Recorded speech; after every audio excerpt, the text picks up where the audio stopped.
wanted to teach, I have a video of this exercise that I'm going to be showing at this women's circle this Sunday, which was May 7th, 2023.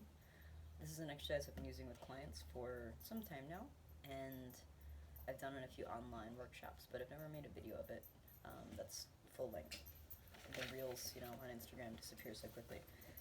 So I'm jokingly calling it the Voodoo doll meditation now, because you're going to start out with a pencil and paper, and you just want to make an outline of, a human body. Whatever representation you want to do, you can get more creative or not than I'm doing here is fine.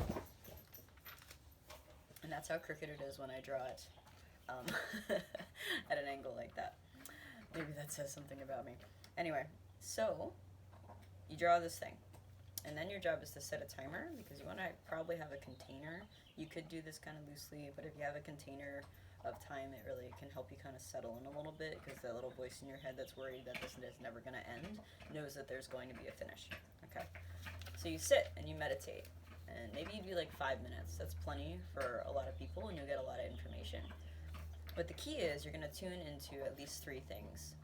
There's really no limit to what you can tune into, but mostly I want to draw your attention towards audio, visual, and kinesthetic things. So either you hear something, or you have a thought, maybe how you interpret it. You may see something in your mind's eye, in your imagination, something springs up, a memory, whatever. Or you may feel something, kinesthetic meaning a sensation-based thing. Okay, so you might feel a certain thing in your body going on. So different than other meditations, or you're trying to do anything, this is kind of a bridge between your conscious and unconscious or subconscious things that are happening. You're going to intentionally notice them, and actually stop every time you notice something and write it on your person. So if I were doing this right now, I might pause. You can do this with your eyes open or closed. You can experiment with both. I'm going to give you some really loose frameworks here, right? Because it's really up to you to make it your own. You're going to pause and just, maybe I close my eyes. And the first thing I notice is a tension in my chest, and it's a little bit more to the right side. Okay? So I would stop, and I decide which side is left and which is right on my person here, and I maybe kind of draw a shape that represents the area, or, and I just write tension. If I have more descriptive words, I might use more descriptive words, right? And I close my eyes again, and if that's still drawing my attention, I may just pay attention to that a little bit more, and a color may come to mind, or a texture, or something else that kind of fleshes it out a little bit. For me, I'm noticing just that the tension is fading from me just paying attention to it. So that's something that I could note, or maybe I just see what else I'm drawn to from there. Okay.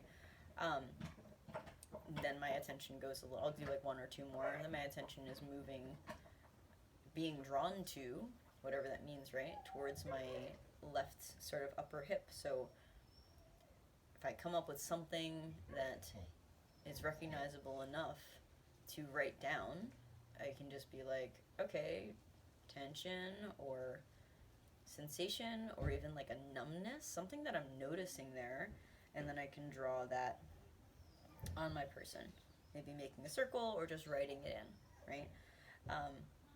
When you have thoughts, that's usually something that is very intriguing to people when it comes up, because you can start to identify that your thoughts come from a place in your body. Even if you notice it in your mind or in your head, right?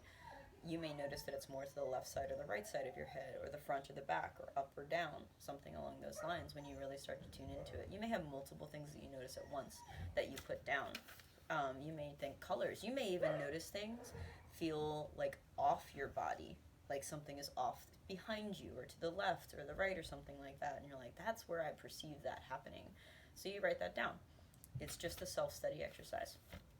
Once the buzzer goes off, I think it's good to pause and just kind of breathe a little bit.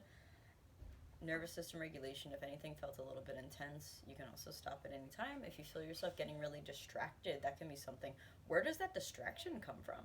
oh, I'm noticing that my attention's being drawn away by something that's kind of away and to the left, right? That's a really common kind of idea. Or I'm noticing that as soon as I pay attention to this, something else, a feeling comes up.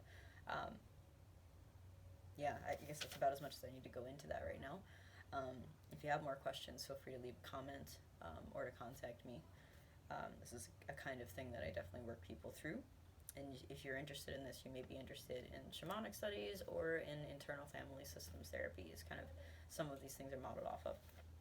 But anyway, if you feel good at the end of the buzzer, I recommend sticking with whatever time you agreed with yourself felt good. And then if you wanted to do more, the next time, stick to your own boundaries that you set at the beginning.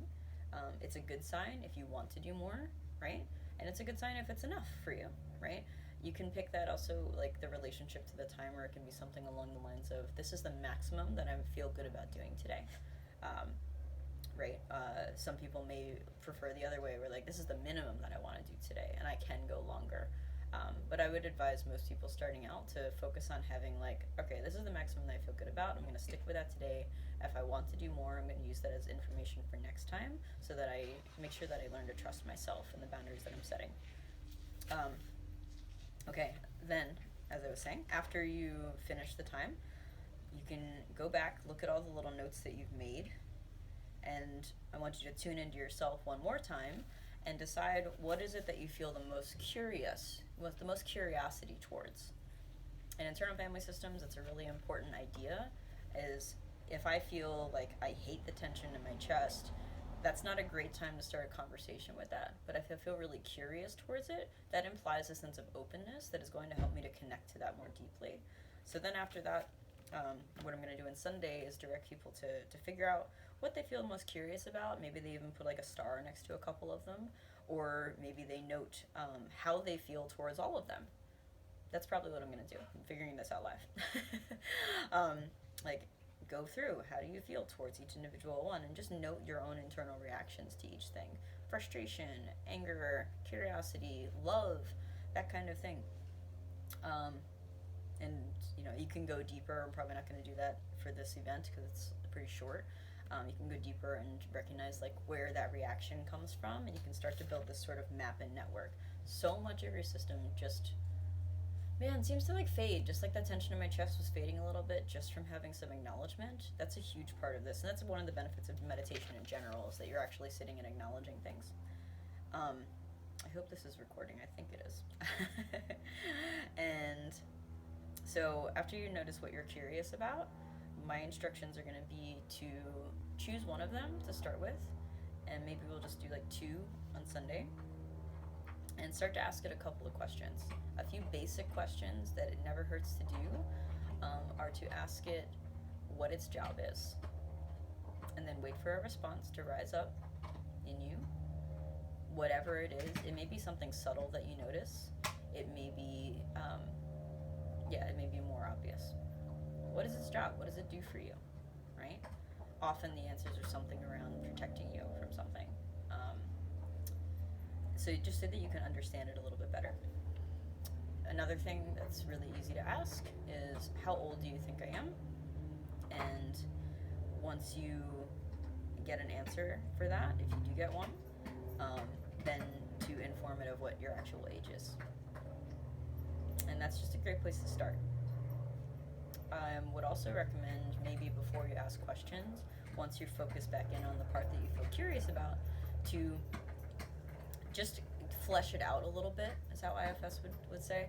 Like, do you notice any more details? Do you notice anything shifting or changing just from you looking at it? Like, what started as a feeling, is there a vision, is there a color or something, and just kind of getting to know it a little bit, just sitting with it, right?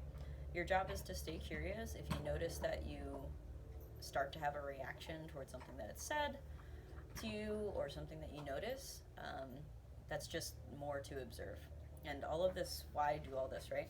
It serves to start unwinding a lot of these internal contradictions that we have that create a lot of suffering, because you have aspects of you that are trying to help you in one way, that are polarized with an aspect of you that believes that the other way is best. Everybody's experienced something as simple as, I really want to eat the brownie and I really want to lose weight. or I really want it Chinese and I really want Italian. Like, it doesn't matter. Just the fact that you have at least two opinions, probably many more, going on inside. And sometimes it doesn't feel like they can get along very well. In more serious circumstances, this can go into very serious addictions and self-harming practices.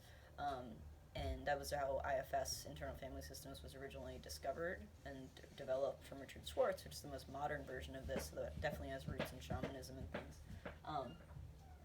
But he had a client that was self-harming, and in the interaction of getting to know it, discovered that this was an aspect of her, maybe you call it a fractured part of your soul. In my experience, a lot of these things are spirits that we end up helping depart this world, that kind of got stuck here. Shaman Durek's work has influenced me a ton in that, and then just intuition over time. Yeah, just to help all these individual parts of ourselves get along and reach some kind of peace. Acknowledging more of yourself, getting in touch with more of yourself in this felt way, usually feels really peaceful to people. You may also have really crazy dreams after. So just know that going in, that all of it is fine, all of it is normal and natural. But the most common thing is that you'll end up feeling much more peaceful. So I hope this was helpful. If you have any questions, again, feel free to contact me or to leave a comment below, and eventually I'll see it. I'm not always greatest at checking YouTube comments, so thank you so much for joining me. If you're in San Diego, join us this Sunday at Nalu Healing Arts, May 7th, 2023 at noon. Okay, I'll talk to you soon.